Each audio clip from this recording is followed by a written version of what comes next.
एकोटा हाथ खाली नहीं रहबाक चाहिए। कनी चाची ओ सब उठा दियो। जगमग करतई आहा के दरबार हे जग जननी मैया। जगमग करतई आहा के दरबार हे जग जननी मैया। नव का लहठिलो करब श्रृंगार हे जग जननी मैया। नव का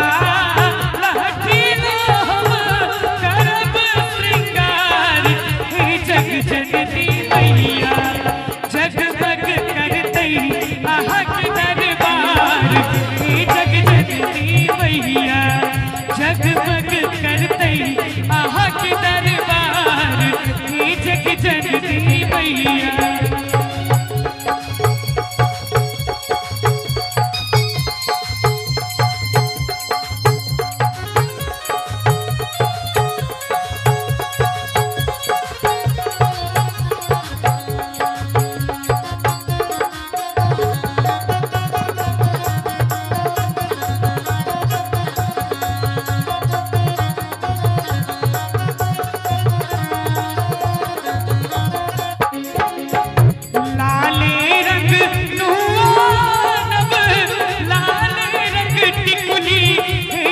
जननी मैया लाले रंग नुमानब लाले रंग टिकुली हे जग जननी मैया।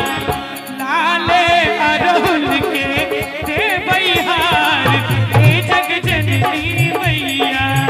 लाले अरहुल के दे बहार हे जग जननी मैया।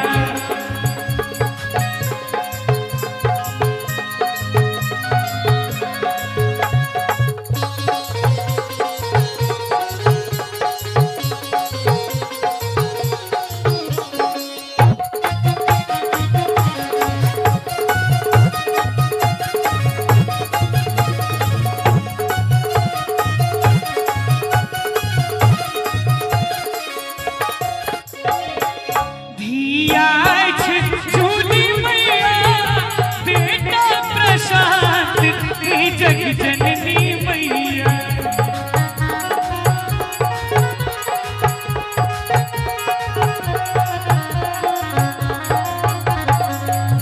धिया झूली मैया बेटा प्रशांत हे जग जननी मैया।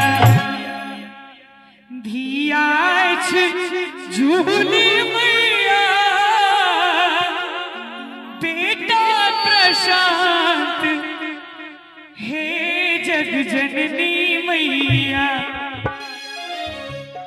भक्तों के सुनियो कने पुकार हे जग जननी मैया। भक्तों के सुनियो कने पुकार हे जग जननी मैया। जगमग करतई आहा के दरबार हे जग जननी मैया। जगमग करतई आहा के दरबार हे जग जननी मैया। प्रेम से बाजो जगत जननी जगदम्बा।